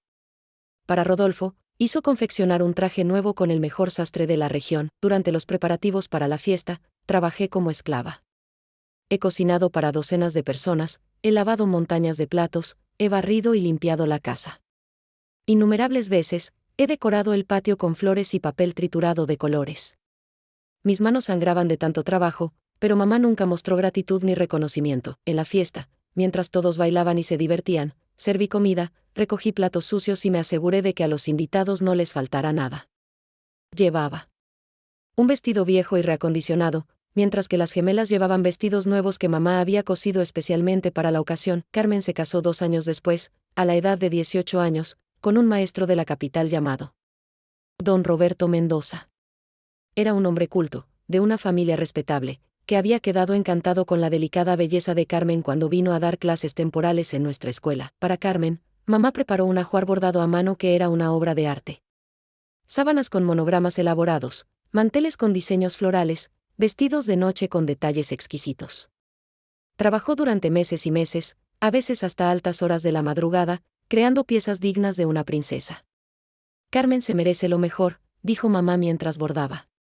Es una chica tan dulce, tan merecedora de felicidad. La fiesta de Carmen fue aún más elegante que la de Rodolfo, porque el novio tenía una posición social más alta. Vinieron autoridades de la ciudad, compañeros maestros, familias importantes de la región.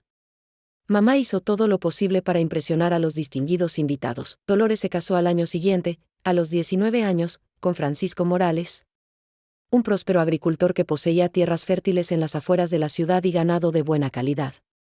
Era un hombre trabajador y honesto, unos años mayor, que ofrecía estabilidad financiera y un futuro cómodo. Para Dolores, el ajuar era aún más lujoso que el de Carmen, porque mamá quería demostrar que sus hijas eran bien educadas y merecían respeto. Gastó sus últimos ahorros en telas finas, contrató a bordadores profesionales para que la ayudaran con el trabajo más fino y se aseguró de que todo fuera perfecto. Durante estos años de bodas y fiestas, observé todo desde lejos. Siempre trabajando, siempre sirviendo, nunca siendo el protagonista de mi propia vida. Vi a mi madre mostrar tanto amor y orgullo por sus otros hijos, tanta inversión en su futuro, tanto afecto en la preparación de su ajuar, que sintió un dolor físico en el pecho. Sebastián, el más joven, se fue a estudiar a la Ciudad de México. Cuando cumplió 18 años, con todo el apoyo y el sacrificio económico de su madre. Vendió las últimas gallinas, empeñó una cadena de oro que su padre le había regalado en la boda y trabajó cosiendo para otras familias para pagar los estudios de su hijo. Sebastián tiene un futuro brillante, dijo con orgullo. Será un médico o un abogado, nos hará sentir muy orgullosos. Cuando Sebastián se fue a la capital, mamá lloró como si estuviera perdiendo a un hijo para siempre. Se aseguró de preparar su mejor ropa, empacó comida casera para el viaje y le dio toda la mesita que había logrado salvar. Para mí, que a los 22 años todavía estaba soltero y atrapado en casa, no había planes, ni inversiones, ni sueños que se alimentaran. Cualquier pretendiente que se acercaba era rechazado por mamá con excusas o trato hostil. Esperanza necesita cuidarnos en nuestra vejez, decía a quienes preguntaban sobre mi situación. Los otros niños tienen sus propias familias ahora, pero Esperanza es nuestra compañía. Era una justificación que sonaba razonable para los vecinos, pero sabía que había algo más profundo y oscuro detrás de la determinación de mamá de mantenerme soltera e infeliz. Durante una de estas conversaciones con un vecino curioso, escuché a papá interrogarla por primera vez en todos estos años. Refugio, la niña tiene derecho a ser feliz. No es justo encerrarla aquí para siempre, desperdiciar su juventud de esa manera. No entiendes nada, Antonio, respondió ella con una amargura que cortaba el aire como un cuchillo afilado. Hay cosas que no sabes, cosas que preferirías No ver, pero, ¿qué son estas cosas, mujer? ¿Qué daño te ha hecho Esperanza para que la trates así? Ella es nuestra hija, merece afecto como las demás. El silencio que siguió fue tan pesado y cargado de tensión que pude sentirlo a través de las paredes de la casa. Cuando mamá finalmente respondió, su voz estaba rota por una emoción que nunca antes había escuchado. Ella me recuerda a alguien a quien preferiría olvidar. Cada vez que lo miro, veo, ¿ves qué? ¿Refugio? ¿Ves qué? Veo el pasado. Veo cosas que sucedieron antes de que me conocieras, cosas que marcaron mi vida para siempre, punto. ¿Qué cosas? ¿Por qué nunca me lo dijiste? Porque son cosas que no se pueden contar, Antonio. Cosas que una mujer decente se lleva a la tumba. Presioné mi oído contra la pared, tratando de captar cada palabra de esta conversación que finalmente podría darme respuesta sobre el misterio de mi existencia. Pero papá cambió de tema, como siempre lo hacía cuando las conversaciones se volvían demasiado intensas. Para entonces, ya había cumplido 25 años y estaba completamente resignado a mi destino de permanecer soltero y cuidar de mis padres hasta el final de mi vida. Había perdido la esperanza de encontrar el amor, de tener hijos, de construir una familia propia. Mi rutina seguía siendo la misma de siempre: despertarme al amanecer, trabajar todo el día, dormir exhausto y empezar de nuevo al día siguiente. Las únicas variaciones eran las visitas de mis hermanos casados, que venían con sus hijos pequeños a almorzar los domingos. Ver a mis sobrinos corriendo por el patio, riendo y jugando, me llenó de una dolorosa ternura. Los amaba profundamente. Y ellos también me amaban, me llamaban tía Esperanza, con cariño genuino. Pero cuando se fueron y la casa volvió al silencio, me sentí más sola que nunca. Era como si fuera un fantasma en mi propia vida. Presente pero invisible, cuidando de todos pero sin ser cuidado por nadie, amando sin ser amado con la misma intensidad. Cuando cumplí 25 años, papá comenzó a mostrar signos de una enfermedad que cambiaría todo en nuestras vidas. El arduo trabajo en la fragua, respirando humo y partículas metálicas durante más de 30 años, había pasado factura a sus pulmones y a todo su sistema respiratorio. Comenzó con una tos seca y persistente que trató de disimular, especialmente frente a mamá, porque no quería preocuparla. Pero poco a poco la tos se hizo más fuerte, más frecuente, y comenzó a ir acompañada de una sibilancia en el pecho que se podía escuchar incluso cuando estaba callado. Una mañana, me desperté con el sonido de él tosiendo violentamente en el patio trasero.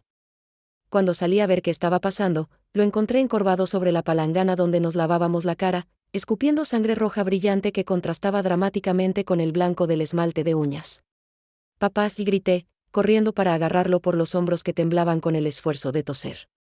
No es nada, Florcita, trató de tranquilizarme, limpiándose la boca con un paño. Es solo un poco de irritación en la garganta, pero ambos sabíamos que era mucho más que eso.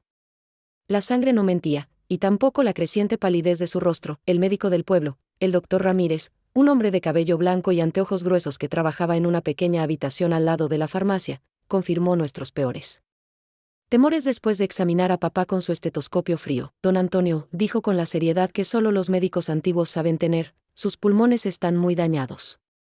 Años de respirar humo y polvo metálico han causado daños que no tienen vuelta atrás.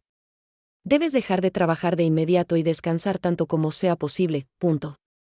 Doctor, tengo una familia que mantener, protestó papá, pero su voz salió débil y ronca. No puedo dejar de trabajar, punto. Si no te detienes, vas a morir en unos pocos meses. Si te detienes y te cuidas, es posible que puedas vivir unos años más. La noticia cayó sobre nuestra familia como un rayo en un día despejado. Papá, que siempre había sido nuestra roca, nuestro proveedor, nuestro protector, estaba enfermo y necesitaba atención. Rodolfo, que había heredado la habilidad de su padre para los negocios, se hizo cargo de la herrería con la ayuda de un socio. Los gemelos, ya casados y con sus propias preocupaciones, visitaban cuando podían, pero tenían sus propias familias que cuidar. Sebastián estaba lejos, estudiando en la capital. Por supuesto, dependía de mí cuidar a papá durante su enfermedad. Y lo hice con todo el amor que tenía en mi corazón, finalmente teniendo la oportunidad de devolverle todo el cariño que me había brindado a lo largo de mi vida. Preparaba tés de hierbas buenas que compraba en el mercado con la poca asignación que Rodolfo nos daba: té de gordolobo para los pulmones, té de malva para la tos, té de eucalipto para destapar el pecho.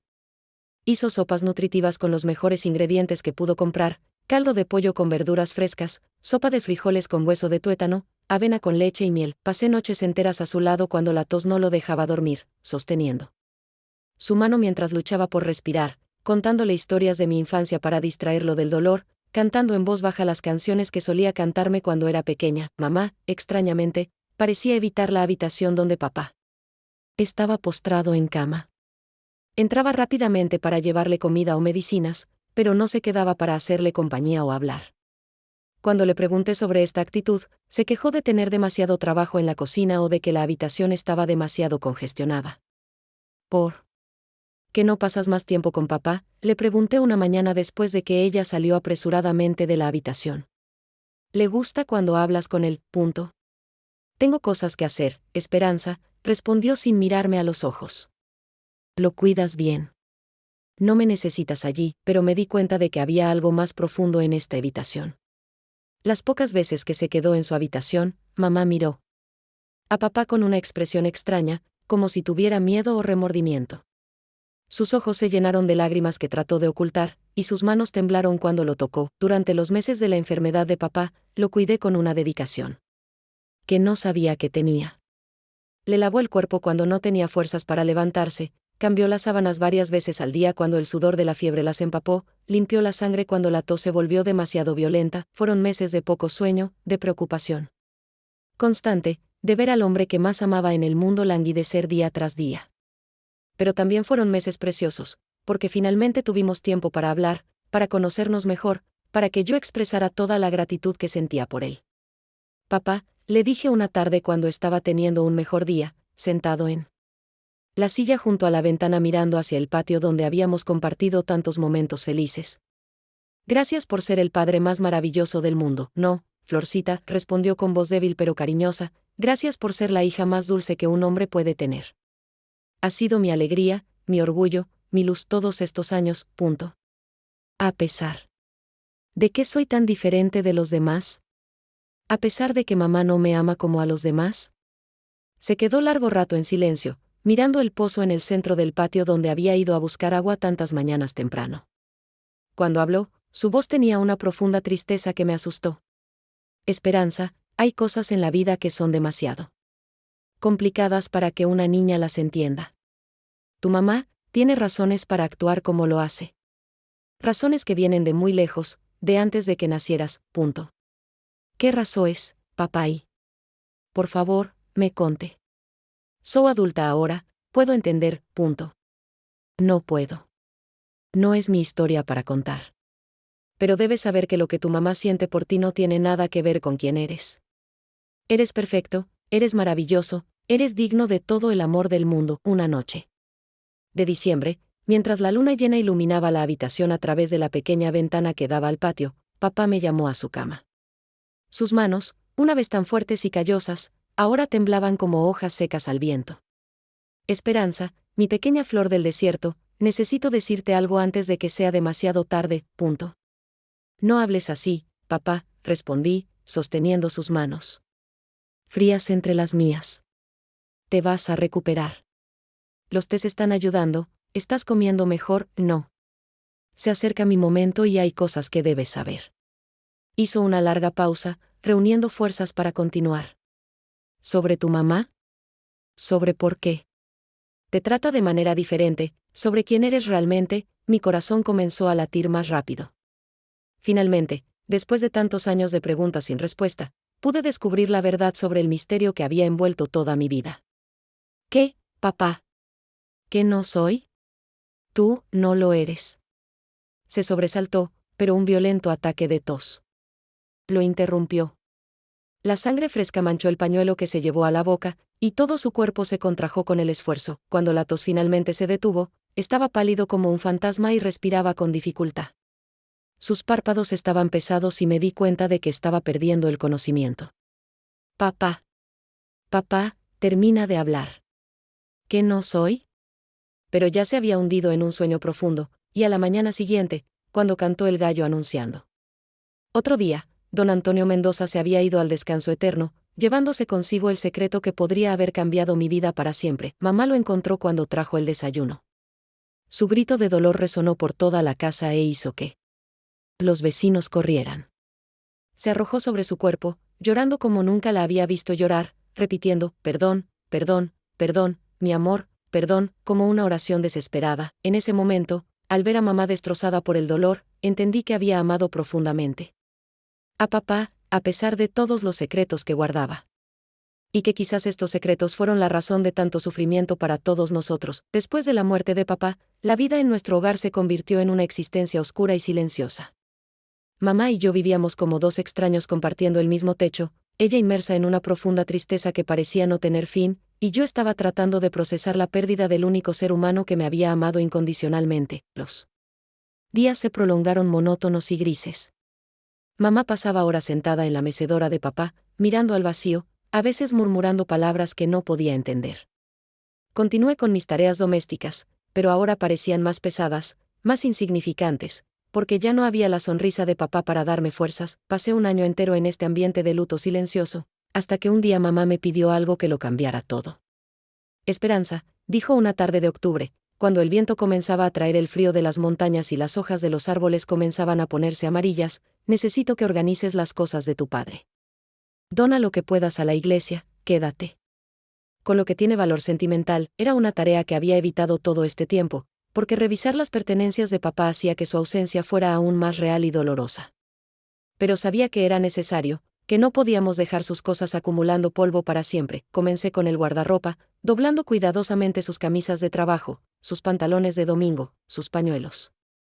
Cada pieza llevaba su olor, sus recuerdos, trozos de su esencia que quería conservar para siempre. Fue cuando llegué al fondo de su viejo baúl, un trozo de madera oscura que había pertenecido a su abuelo, que encontré algo inesperado, escondida. Debajo de una manta vieja había una pequeña caja de madera tallada del tamaño de un libro que nunca antes había visto. La caja estaba cerrada con un pequeño candado dorado, pero la llave estaba atada con una cuerda al fondo del cofre.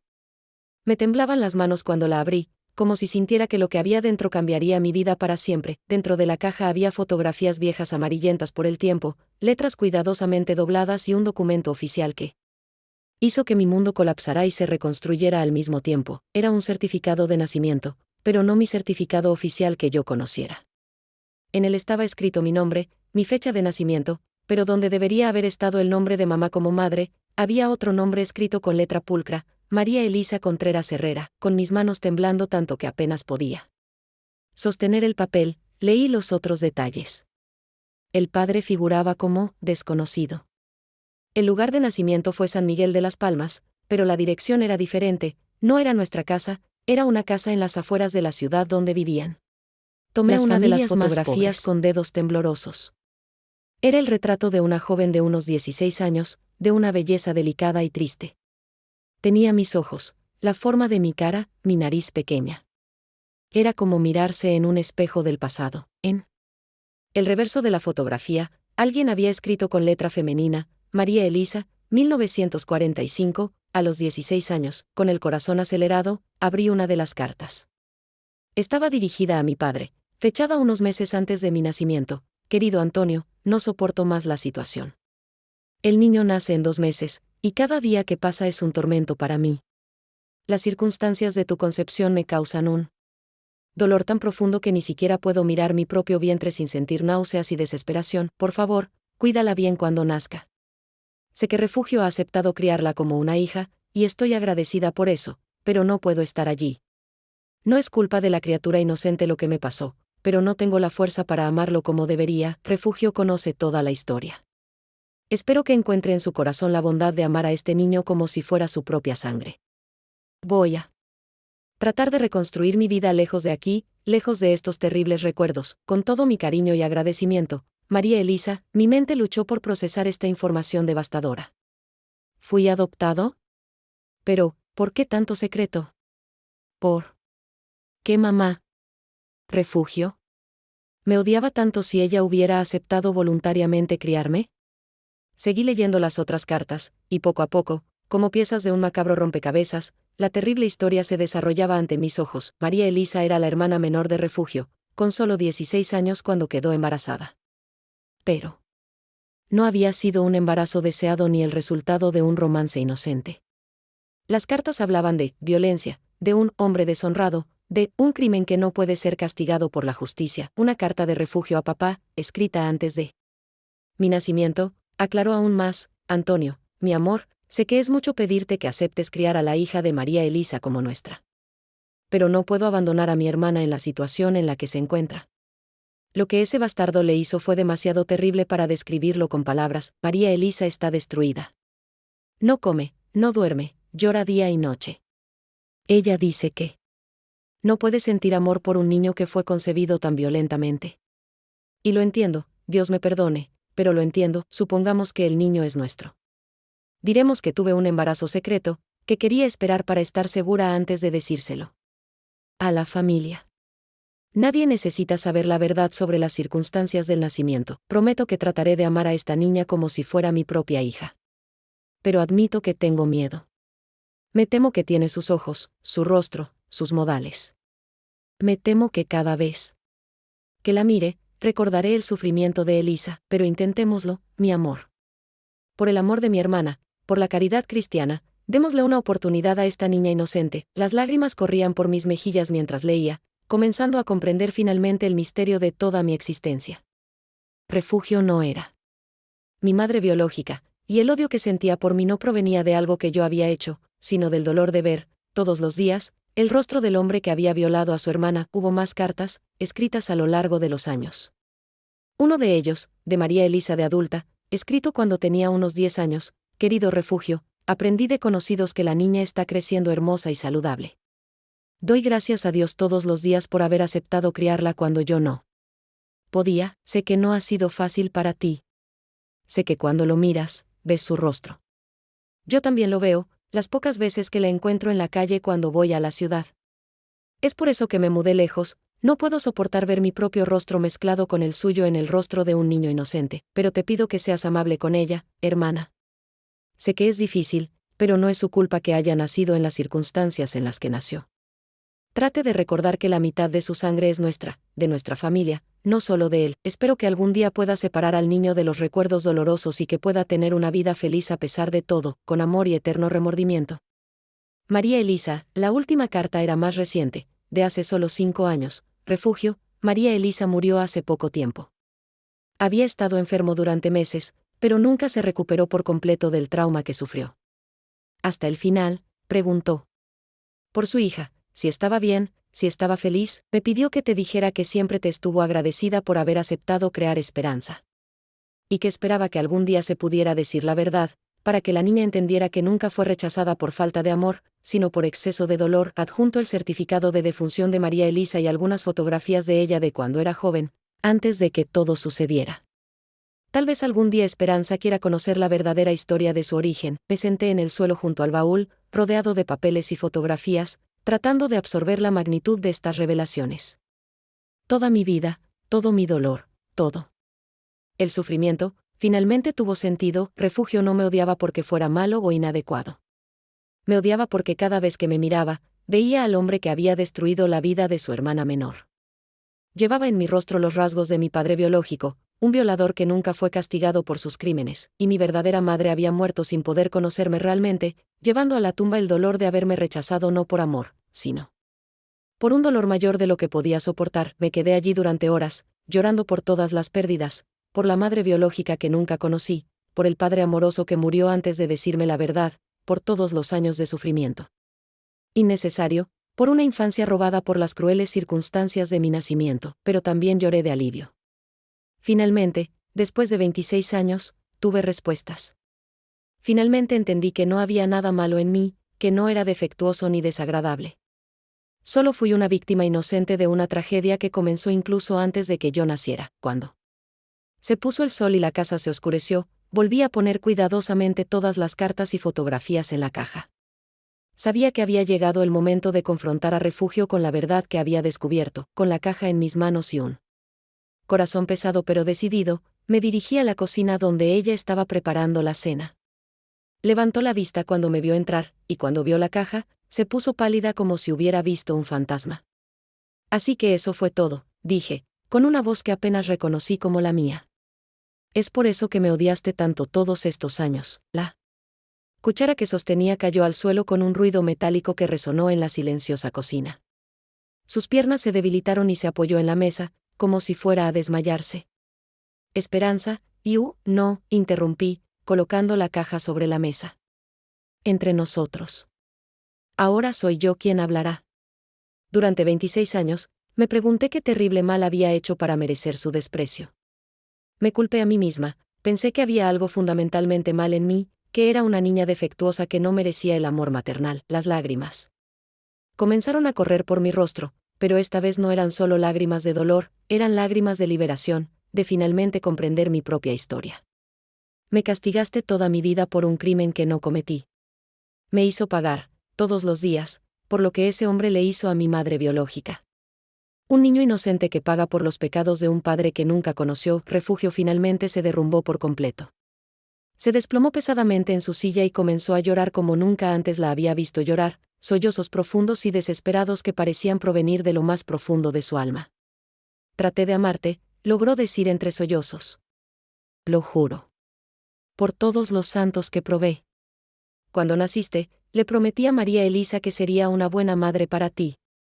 Pero cada vez que te miraba, veía esos ojos, los mismos ojos que él. Vi el rostro del que había destruido a mi hermana pequeña, punto. ¿Y pensaste que debería pagarlo?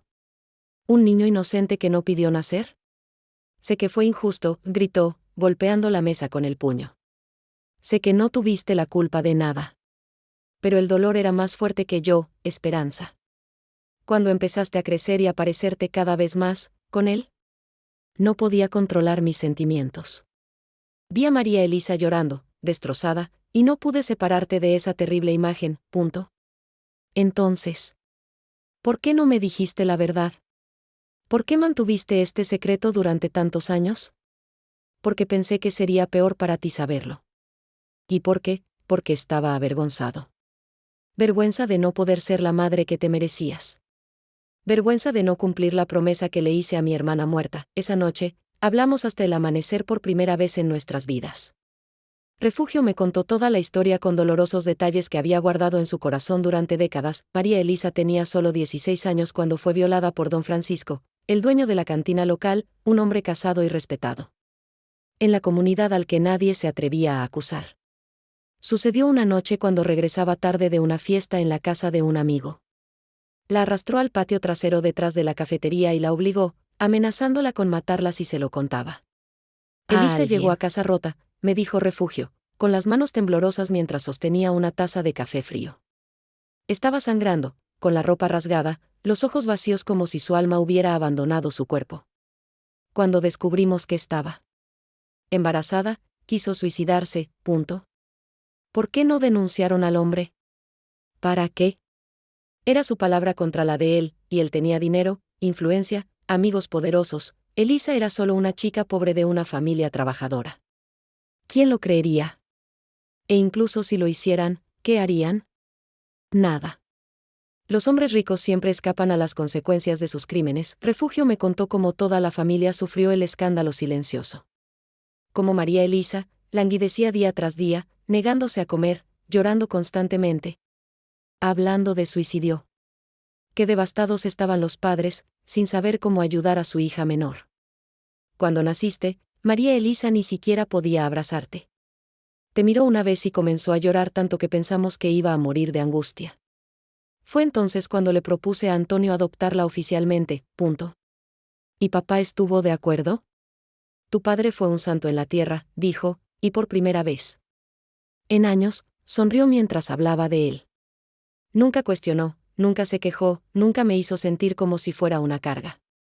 Al contrario, te amó desde el primer día como si realmente fuera su hija. Refugio me contó cómo intentó, en los primeros años, tratarme como a una hija. Cómo preparó mi cuna con esmero, cómo me alimentó cuando era un bebé, cómo me cantó canciones de cuna. Pero a medida que crecí y mis rasgos faciales se definieron, se hizo cada vez más difícil para ella mirarme sin recordar la tragedia. Tienes. Sus ojos, la forma de su rostro, incluso la forma en que sonríe es similar. Y sé que no es tu culpa, pero cada vez que veía esos rasgos, mi corazón se llenaba de ira. Ira contra él, ira contra la injusticia, ira contra Dios por permitir que esto sucediera, punto. Y descargó esa ira conmigo, punto. Sí, admitió, inclinando la cabeza avergonzada. Y ese fue mi mayor pecado. Eras inocente, solo eras un niño que necesitaba amor, y no podía dar ese amor porque estaba cegado por el dolor. Durante los meses que siguieron a esta reveladora conversación, nuestra relación cambió por completo, pero gradualmente y a veces difícil. Refugio, finalmente liberada del peso del secreto que había cargado durante décadas, comenzó a tratarme con una amabilidad que nunca había experimentado. No fue amor maternal, eso nunca habría sido posible, porque los patrones emocionales de tantos años no cambian de la noche a la mañana. Pero fue un respeto genuino, un afecto real y un intento honesto de compensar los años de frialdad y rechazo. Me contó historias sobre María Elisa que no estaban en las cartas. Como mi madre biológica era una niña alegre y soñadora antes de la violencia, cómo le gustaba cantar y bailar, cómo bordaba flores en telas con una habilidad artística impresionante. Heredaste sus hábiles manos, comentó Refugio un día, mirándome coser un vestido. Y amabilidad también. María Elisa siempre fue la más dulce de las dos, siempre cuidando a los animales heridos, siempre ayudando a los vecinos necesitados. Me mostró fotografías de ella que no estaban en la caja de papá, fotos de cuando era niña, de cuando hizo su primera comunión, de cuando cumplió 15 años. En todos ellos, pude ver reflejado mi propio rostro, pero también una tristeza en los ojos que llevaba incluso antes de la tragedia, como si sintiera el sufrimiento que estaba por venir. Murió pensando en ti, me dijo Refugio una tarde mientras mirábamos las fotografías juntos. En los últimos años de mi vida, siempre te preguntaba si estabas bien, si eras feliz, si te habías casado. Murió de remordimiento por no haber podido conocerte realmente. Ojalá la hubiera conocido, punto. A ella también le gustaría. Pero el dolor era mayor que ella, Esperanza. Algunas heridas son demasiado profundas para sanar por completo. Refugio también me contó sobre mi padre biológico, don Francisco Morales, quien había muerto unos años antes en un accidente de caballo. Era una amarga ironía que el hombre que había causado tanto sufrimiento hubiera muerto accidentalmente, sin pagar nunca por sus crímenes o incluso sin saber que tenía una hija. No eres como él, me aseguró Refugio cuando vio mi preocupación. Tiene sus rasgos físicos, pero su alma es completamente diferente. Eres amable, generoso, cariñoso. Es lo mejor de María Elisa, no lo peor. Durante este tiempo de reconciliación, Refugio me ayudó a procesar la complejidad de mis sentimientos. Era difícil sentirse enojado con María Elisa por rechazarme, sabiendo las circunstancias traumáticas de mi nacimiento. Era difícil perdonar a Refugio por completo, incluso si entendía sus razones. Fue difícil aceptar que toda mi vida había sido moldeada por un crimen que ocurrió antes de que yo naciera. El perdón no ocurre de la noche a la mañana, me dijo Refugio con una sabiduría que no sabía que poseía. Es un proceso, como sanar de una herida profunda. Se necesita tiempo, cuidado, paciencia. Comenzó a tratarme no como la hija que nunca podría ser, sino como la mujer adulta en la que me había convertido a pesar de todas las probabilidades. Reconocí mi fuerza, mi resistencia, mi capacidad de amar a pesar de que había recibido tan poco amor a cambio. Te has convertido en una mujer extraordinaria, me dijo un día, y esas palabras valieron más para mí que todos los elogios que nunca había recibido cuando era niña. A pesar de todo lo que has pasado, o tal vez debido a ello, has desarrollado una compasión y una fuerza que pocas personas tienen. Nuestra relación nunca se convirtió en lo que soñé cuando era niña, nunca hubo el amor maternal incondicional que todo niño merece. Pero se ha convertido en algo diferente y precioso, una amistad basada en la verdad, el respeto mutuo y la comprensión de que a veces las personas hacen cosas terribles no porque sean malas, sino porque están sufriendo. Más allá de su capacidad de soportar, a la edad de 30 años, 5 años después de descubrir la verdad sobre mi origen, sucedió algo inesperado en mi vida. Llegó a nuestra ciudad un hombre, no un joven en busca de romance, sino un viudo de 40 años llamado don Carlos Vázquez, que había perdido a su esposa en el nacimiento de su tercer hijo. Carlos era un hombre bueno, trabajador, hábil. Carpintero que se había mudado a San Miguel en busca de un nuevo comienzo después de la tragedia personal. Tenía 2 hijos pequeños, Roberto, de 8 años, y Ana, de 6, y un bebé de 2 años llamado Miguel, que necesitaba desesperadamente atención materna. Nuestra reunión fue informal pero significativa. Había venido a nuestra casa para arreglar la puerta del patio trasero que se había atascado durante una tormenta. Mientras trabajaba, los niños jugaban en el patio y, naturalmente, comencé a cuidarlos, ofreciéndoles agua fresca, galletas caseras y el cariño que siempre tuve con los niños. La señorita tiene una habilidad con los niños, dijo, viendo cómo Ana se acurrucaba en mi regazo mientras contaba una historia. Siempre me han gustado los niños, respondí, peinando el cabello de la niña con mis dedos. Son tan puros, tan inocentes. Carlos me observó atentamente durante los 3 días que tomó reparar no solo nuestra puerta, sino también algunas sillas y una ventana que Refugio descubrió astutamente que necesitaban reparación. No era un hombre de muchas palabras, pero sus ojos eran amables y sus gestos con sus hijos mostraban un padre amoroso y devoto. Don Carlos es un buen hombre, me dijo Refugio una noche, en una conversación que nunca imaginé que tendríamos. Un viudo honesto, trabajador, necesita una esposa que lo ayude con los niños. ¿Y tú? Necesitas una familia propia. Fue la primera vez en mi vida que Refugio mostró preocupación por mi felicidad personal, interés en mi futuro romántico. El cambio en nuestra relación había sido tan profundo que ahora realmente quería verme feliz. Pero ya tengo 30, protesté. Soy demasiado viejo para casarme, punto. Tonterías. Estás en la flor de tu vida, tienes experiencia, sabes cuidar de la casa y de los niños. Es exactamente lo que necesita un hombre como él. Carlos comenzó a aparecer regularmente en nuestra casa, siempre con alguna excusa. Traía verduras de su patio trasero, ofrecía sus servicios para reparaciones menores, venía a pedir consejos sobre cómo cuidar a sus hijos. Poco a poco, quedó claro que sus visitas tenían un propósito romántico. Un domingo después de la misa, se acercó formalmente a mí. Señorita Esperanza, dijo, quitándose el sombrero de la cabeza con respeto, me gustaría hablar con usted. Y con doña Refugio sobre un asunto importante. Los 3 nos sentamos en la habitación, Carlos claramente nervioso, pero decidido. Señoras, soy un hombre sencillo, así que voy a hablar con franqueza. Necesito una esposa que cuide de mis hijos y de mi hogar. Pero más que eso, necesito un compañero, alguien con quien compartir la vida. Esperanza, has demostrado un corazón generoso, una manera especial con los niños y una dignidad que admiro mucho. Me gustaría pedir tu mano en matrimonio. Era una propuesta práctica y honesta, basada en necesidades mutuas en lugar de pasión romántica. Pero había algo profundamente reconfortante en la sinceridad de Carlos, en la forma directa en que expresaba sus intenciones. No puedo prometer un amor como el que tuve con mi primera esposa, continuó. Esta fue una historia única. Pero puedo prometerte respeto, afecto, lealtad y una vida digna. Miré a Refugio, esperando alguna señal de desaprobación o objeción. En cambio, asintió alentadoramente. Carlos es un buen hombre, Esperanza. Y mereces tener tu propia familia, acepté. La propuesta no por una pasión abrumadora, sino por algo igualmente valioso, la perspectiva de ser útil, de ser necesario, de tener un lugar en el mundo donde mi presencia fuera deseada y valorada. Nuestra boda fue sencilla, pero alegre, en la pequeña iglesia de São José, donde había pasado tantos domingos soñando con un futuro diferente. Refugio se aseguró de preparar mi vestido de novia, un gesto de afecto que significó más para mí de lo que cualquier lujo podría ser. La vida con Carlos y los niños fue una revelación. Por primera vez, yo era la señora de la casa, la persona más importante en el universo de 3 niños pequeños que me llamaban mamá, con genuino cariño.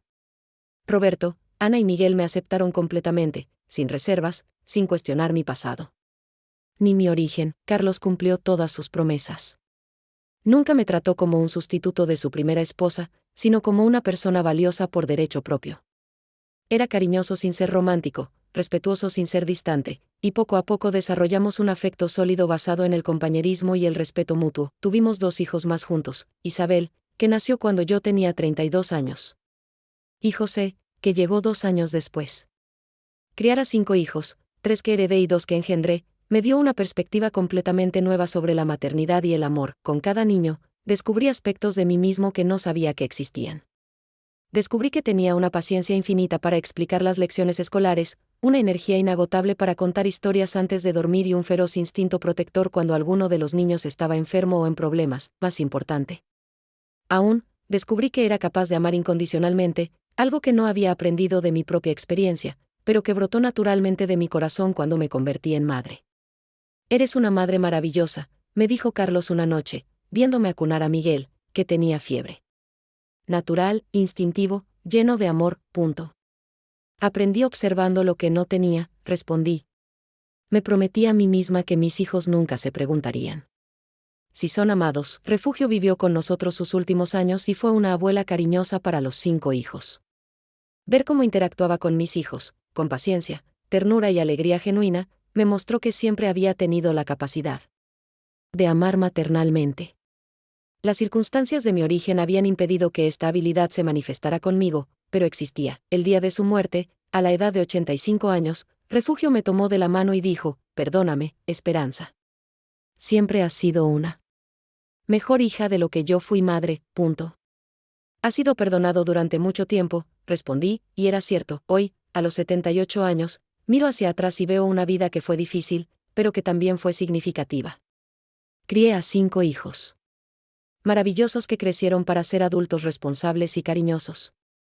Tengo 14 nietos que llenan mi casa de alegría y movimiento.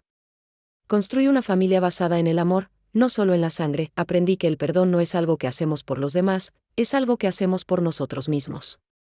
Guardar rencor es como tomar veneno esperando que la otra persona muera. El perdón me liberó de una prisión emocional que yo mismo había construido con las llaves del dolor y el resentimiento. Aprendí que las personas que más nos lastiman son a menudo las que más sufren. Refugio no me rechazó porque yo fuera rechazable, sino porque estaba lidiando con un dolor mayor que su capacidad de soportar. María Elisa no me abandonó porque no me amaba, sino porque el trauma había roto su capacidad de mostrar amor. Aprendí que nuestro origen no determina nuestro destino. Fui concebido en la violencia, pero viví en la dulzura. Fui rechazada cuando era niña, pero me convertí en una mujer que sabía amar. Las circunstancias de nuestro nacimiento pueden influir en nuestra historia, pero no tienen por qué definir nuestro carácter. Si has llegado hasta aquí, si esta historia ha tocado tu alma de alguna manera, quiero que sepas que nunca es demasiado tarde para perdonar, para empezar de nuevo, para elegir el amor sobre el resentimiento. Las heridas de la infancia pueden marcarnos, pero no tienen por qué definirnos para siempre. Deja un like si esta historia te hiciera reflexionar sobre tus propias relaciones familiares, sobre los secretos que a veces envenenan generaciones, sobre el poder transformador del perdón. Comparte en los comentarios si también has tenido la experiencia de descubrir verdades familiares que han cambiado tu perspectiva del pasado. Y recuerda, cada persona que se cruza en nuestro camino está librando una batalla que no conocemos. A veces, lo que interpretamos como mal es solo dolor disfrazado. A veces el rechazo no tiene nada que ver con nosotros y todo que ver con las heridas no sanadas de quienes nos rechazan. Que Dios bendiga tu camino y que encuentres paz en tu corazón, así como yo la encontré en el mío. Que tengas el coraje de perdonar, la sabiduría para comprender y la fuerza para construir una vida de amor a pesar de las adversidades que puedas enfrentar. La vida es demasiado preciosa para desperdiciarla en rencores. Elige el amor. Elige el perdón. Elige la esperanza, siempre.